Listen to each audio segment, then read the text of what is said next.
Bom dia, bem-vindos ao Jornal Conexões. Eu sou a Amábile Gomes. Bom dia, eu sou o Kenson Coscur e um bom dia especial para você que está em casa, tomando um cafezinho aqui com a gente. Ou que está indo para trabalhar. Hoje você vai ver. Instituto acolhe e fortalece a comunidade feminina em Curitiba. O FPR cedia 9º Seminário Internacional de Pesquisa em Prisão. Número de golpes online aumentou em 133% nos últimos 3 anos. Feiras livres são destaque no cotidiano de Curitiba. Feira de Empregos oferta vagas para a inclusão de pessoas com deficiência no mercado de trabalho. Agora, no Jornal Conexões.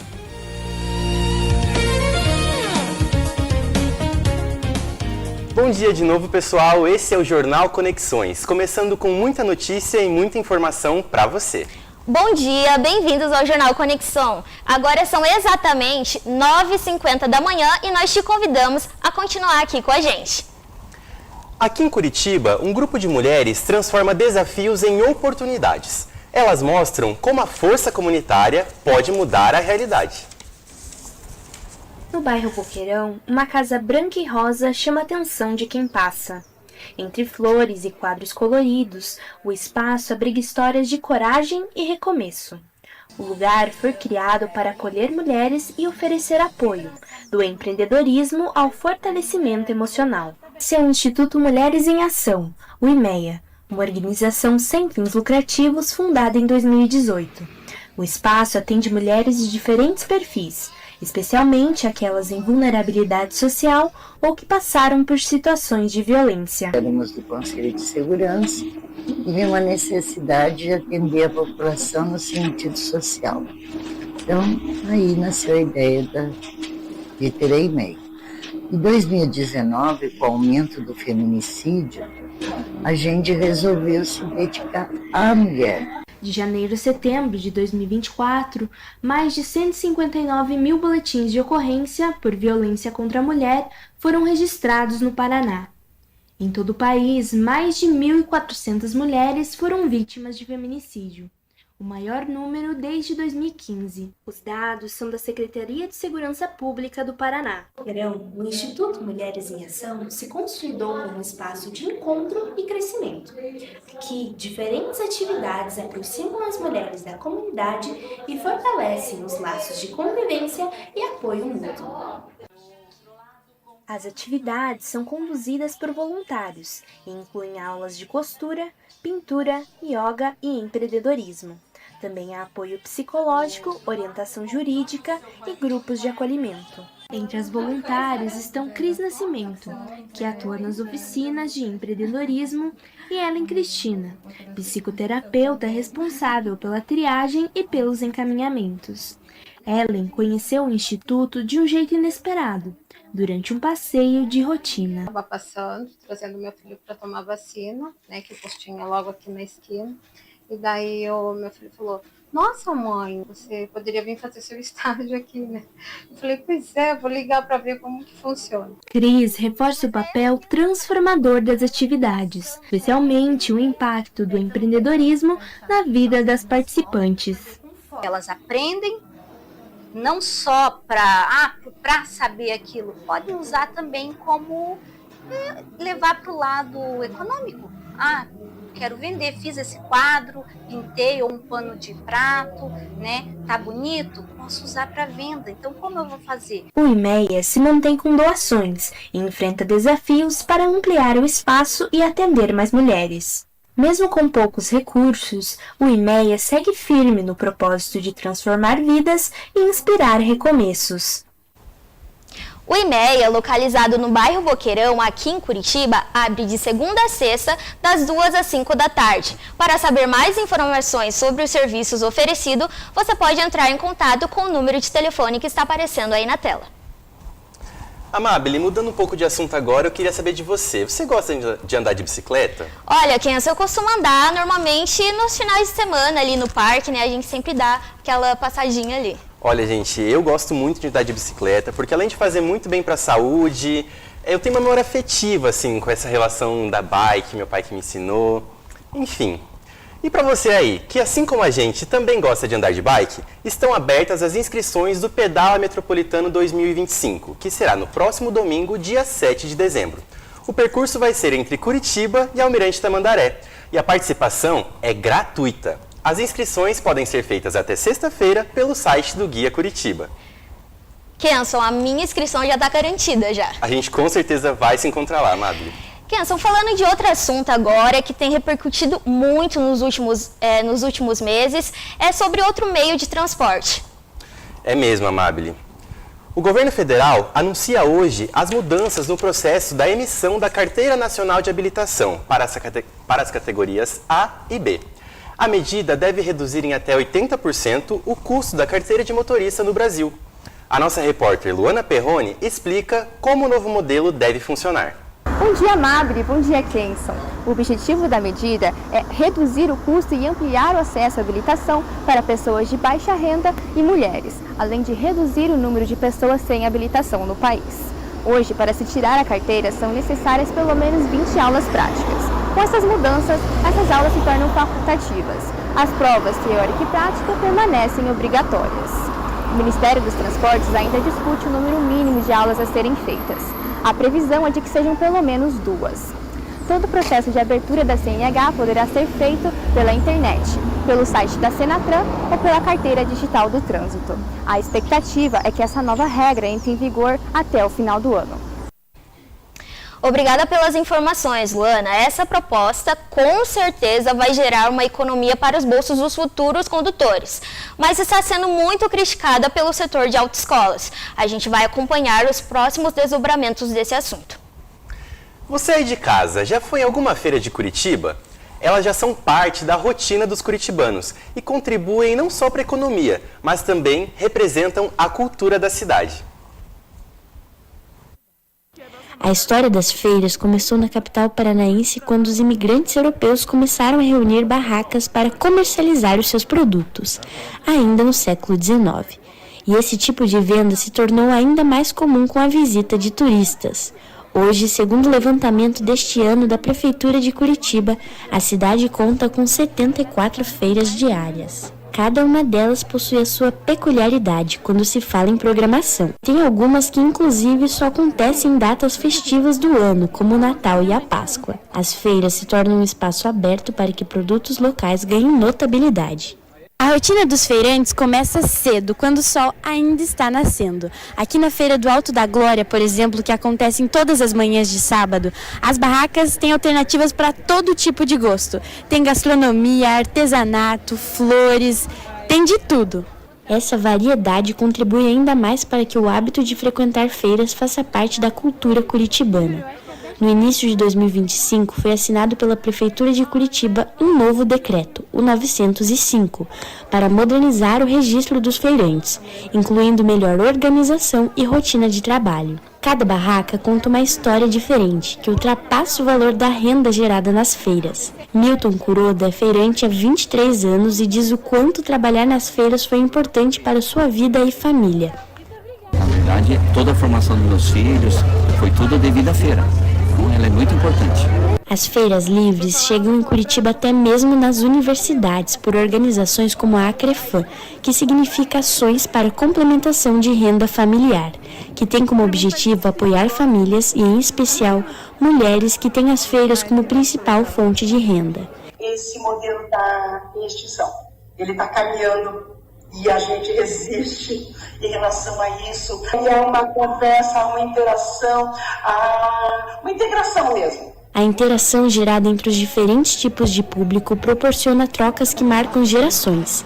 E algo que é muito comum entre a maioria dos curitibanos que lotam as barracas é acordar no fim de semana e comer um pastel na feira. Desde 2004, tem 21 anos. Deseja continuar visitando? Sempre.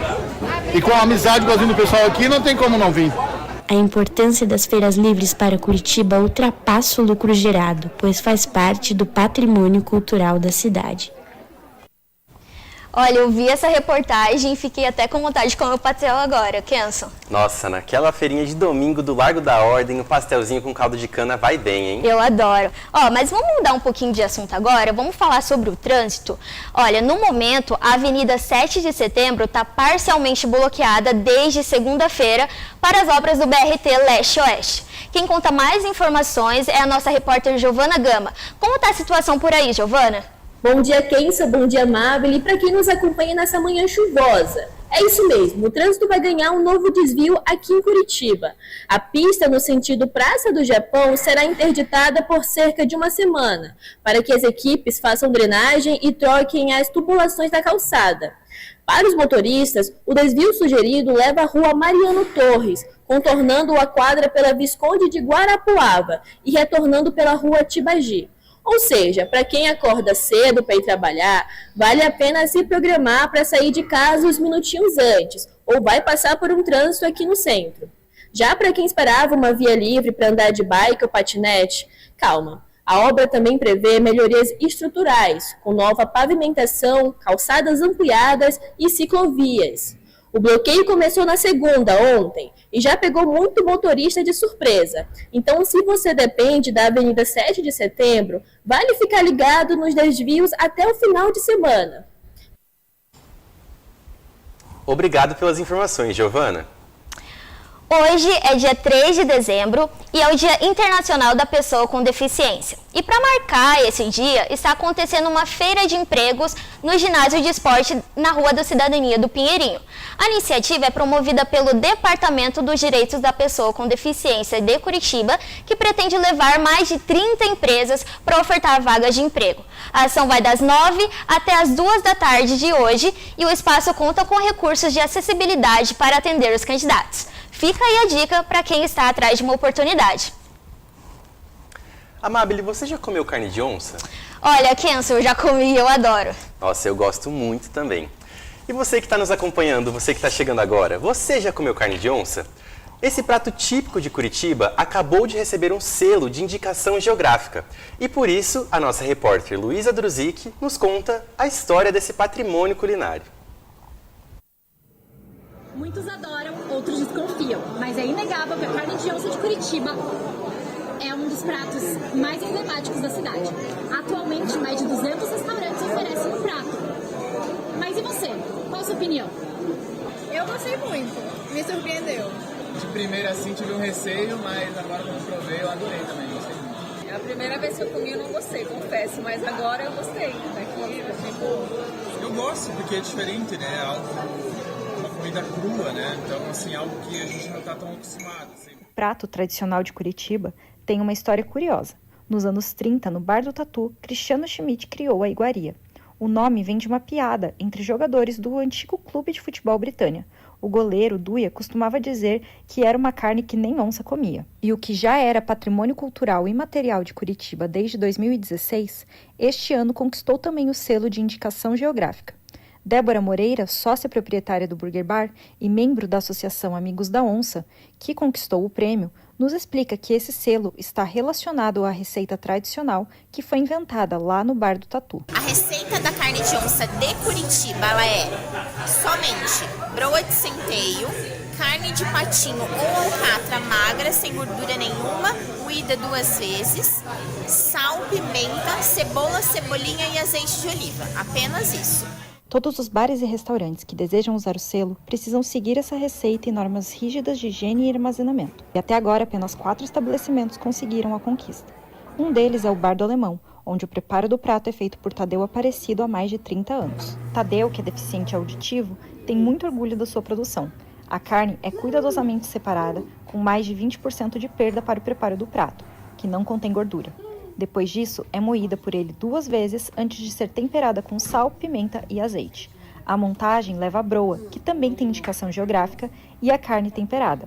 Antes de seguir para a mesa, é feita a guarnição com cebola branca e cheiro verde. E pode acompanhar azeite de oliva e mostarda escura para se servir à vontade na mesa. Seguir essa receita à risca ajuda a manter a identidade do prato e reforça a tradição da cidade. Nosso grande propósito é que, sim, todas essas gerações futuras entendam a importância que temos nesse prato típico da nossa cidade e que a gente fez todo esse trabalho para construir esse legado e deixar esse presente para a nossa cidade. E talvez, com mais pessoas conhecendo a história e entendendo o legado que o prato traz para a capital, nós podemos até mesmo tirar a maior dúvida de todos que provam pela primeira vez. Mas é onça mesmo? Eu achava que realmente era de onça, né? Obrigada pelas informações, Luísa. Nesta semana, a Universidade Federal do Paraná é sede de um dos maiores eventos acadêmicos do mundo relacionados à pesquisa sobre o sistema prisional. Quem está ao vivo no local é o nosso repórter João Melo. João, o seminário começa hoje? Bom dia, Amabile. Bom dia, Kenson. É isso mesmo.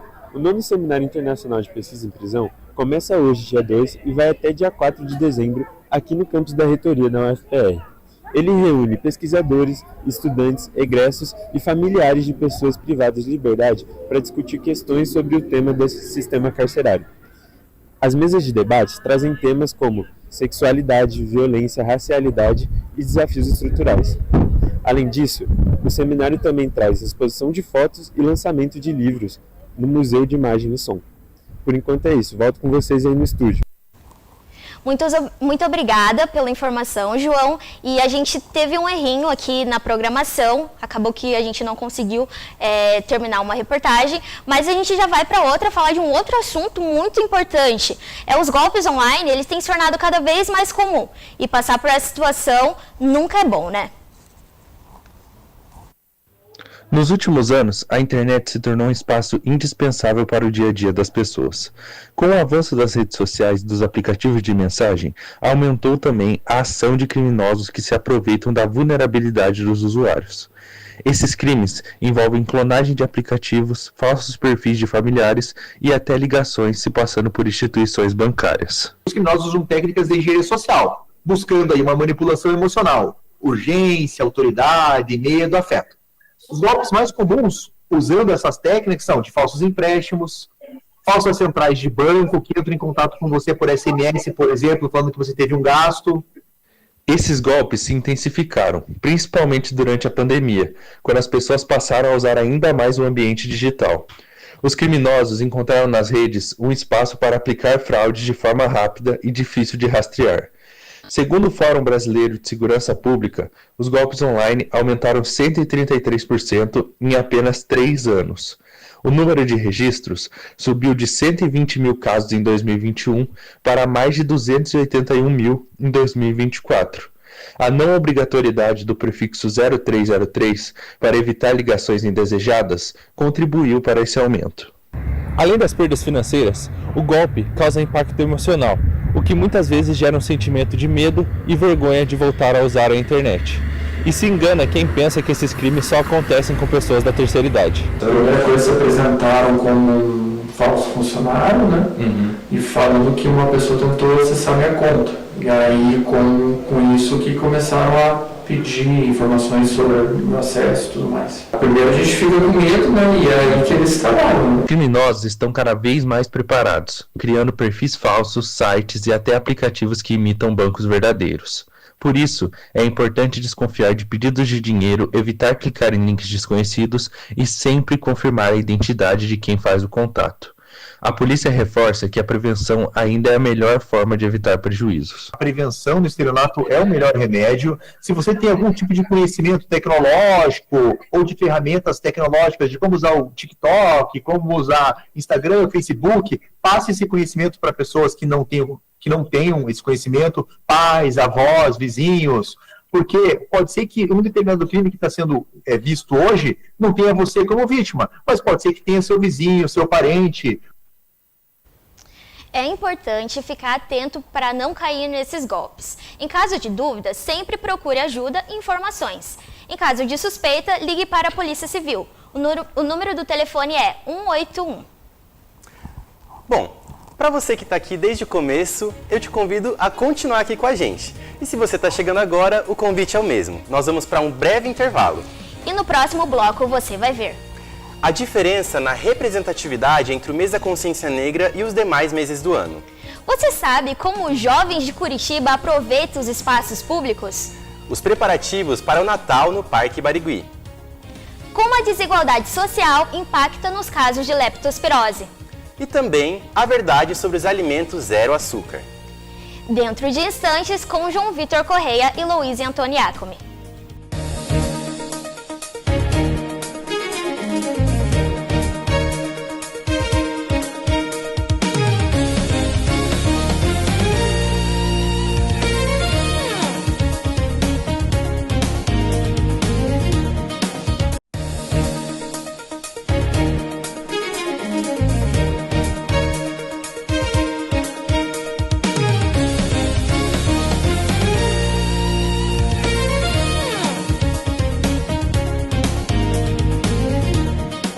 Bom dia, eu sou a Aloísia Antoniacomi. Bom dia, eu sou o João Vitor Correia. Sejam bem-vindos de volta ao Jornal Conexões. Mal acabou o mês da consciência negra e você já deve ter percebido a redução de atores e modelos negros em publicidades. Com isso, grande parte dos consumidores já não se vê mais tão representada.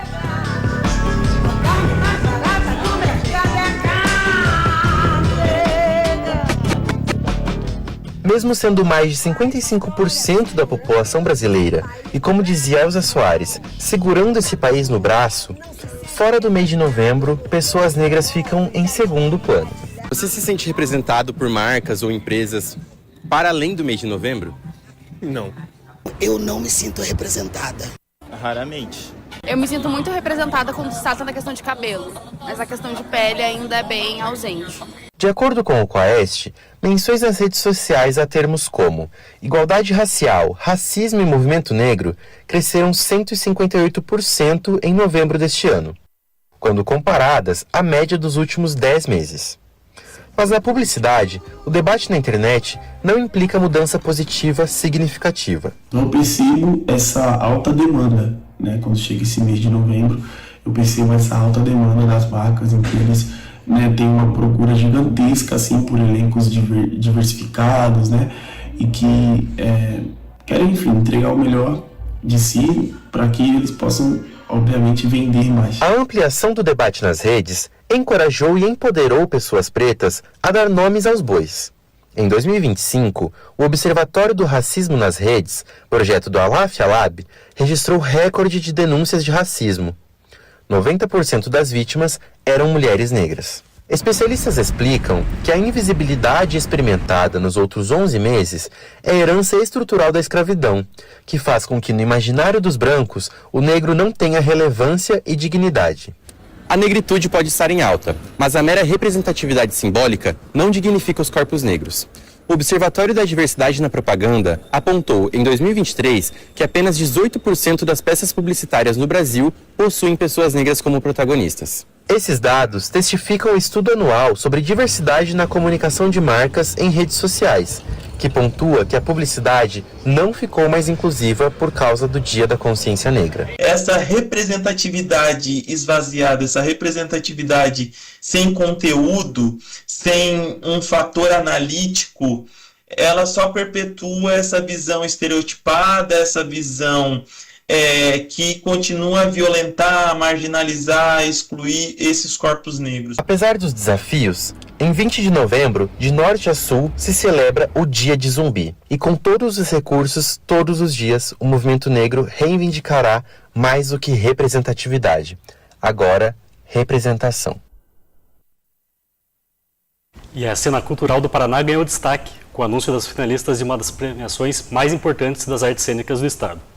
A lista chamou a atenção pela diversidade de produções e pela presença de grupos de várias regiões. Quem acompanhou essa movimentação desde cedo foi a repórter Nicole Ribeiro, que está ao vivo no Teatro Guaíra. Olá, Luiz e João. O clima aqui no Teatro Guaíra é de comemoração. Foram anunciados os finalistas do troféu Gralha Azul, uma das premiações mais famosas do teatro paranaense. Neste ano, 63 espetáculos foram inscritos e 34 chegaram à final, sendo em 17 categorias, como melhor espetáculo, direção e atuação. Pela primeira vez, a comissão que avalia as peças viajou para outras cidades fora de Curitiba, o que deixou a disputa ainda mais diversa.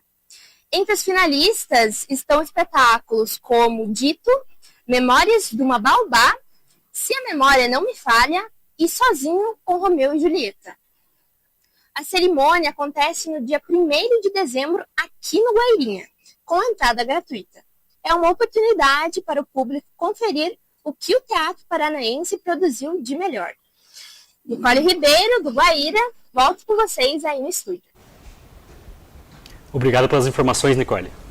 O Troféu Gralha Azul, promovido pelo Centro Cultural Teatro Guaíra, valoriza produções profissionais de diferentes regiões do estado. Para muitos grupos, estar entre os finalistas já é um reconhecimento importante e fortalece ainda mais a cena teatral paranaense. A sensação de insegurança e desconforto em lugares públicos está mudando a relação dos jovens com a capital paranaense. A busca por lugares fechados para o lazer é comum entre os jovens. Quando o assunto é decidir para onde ir no tempo livre, a escolha é pelos ambientes vistos como seguros. E a gente vai num shopping, às vezes uma pizzaria, esse lugar para comer. Eu gosto de andar e ver que tem muita gente trabalhando, estudante, eu gosto de andar quando tem gente assim. Qualquer coisa eu me escondo, tipo assim, já coloco a minha bolsa pra cá, por questão de segurança também. Esse cenário reflete uma desocupação do espaço público, resultado de uma infraestrutura frágil que não proporciona conforto e segurança para essa população. Segundo um estudo feito pela Associação Brasileira de Shopping Centers e o Front Pesquisa, 43% do total de pessoas que frequentam esses locais são da geração Z. Essa movimentação revela uma troca de preferência quando se fala de lazer. E na praça, falta lugar para sentar, falta sombra, é calor, você não tem segurança, se não é bem iluminado. Eu acho que eu perco um fator que é tipo a previsibilidade de estar nesse espaço, e aí eu vou migrar para o shopping, porque o shopping me oferece isso tudo, né? Me oferece o conforto e a minha presença não vai ser lida como incômodo no shopping. Muito mais do que policiamento e câmera e segurança, o que vai trazer uma sensação de segurança são pessoas usando o local. Então, a arquitetura tem que contribuir para que as pessoas se sintam convidadas a utilizar o espaço. A idealização de cidade modelo acaba por mascarar os problemas urbanos e sociais da capital paranaense. Para se ter áreas públicas com acesso democrático, é preciso ir além das propagandas e construir ambientes em que todos possam frequentar igualmente. O artigo 227 da Constituição assegura que crianças e adolescentes tenham acesso a bens e serviços coletivos, sem qualquer barreira física ou discriminatória. Essa garantia se conecta com o direito à cidade, que inclui a participação de todos nas decisões que envolvem o espaço público. Um dos grandes problemas que a gente tem na cidade é não ter espaços de lazer para público jovem. Então, o quanto é importante entendermos as necessidades dos jovens para planejar, garantir políticas públicas para que ele possa ter liberdade e viver bem. Se o espaço público perde movimento, a sensação de insegurança aumenta, ainda mais para os jovens. Apesar disso, procurar lugares fechados não resolve o problema.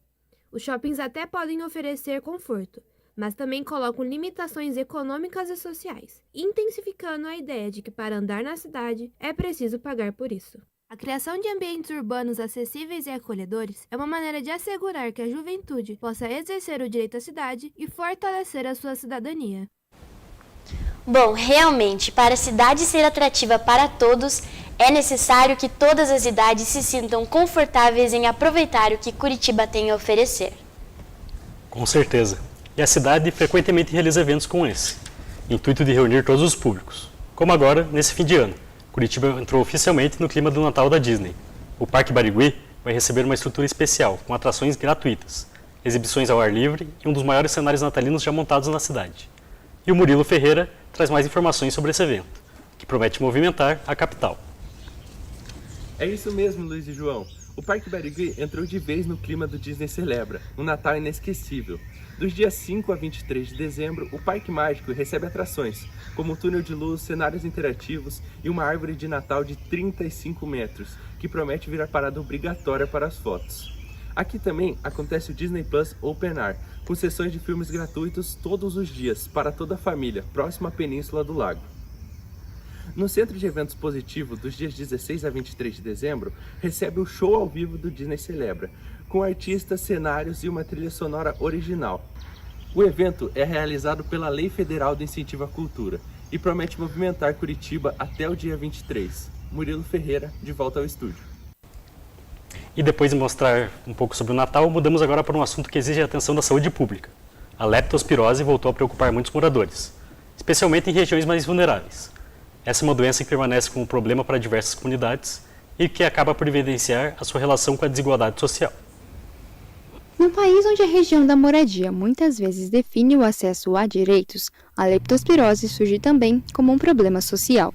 Associada a enchentes e ao contato com esgoto e lixo, ela é muito mais presente nas regiões periféricas, entre catadores de recicláveis, garis e trabalhadores informais que vivem em meio ao lixo e à precariedade na infraestrutura urbana. Os ratos não são os únicos possíveis transmissores dessa doença.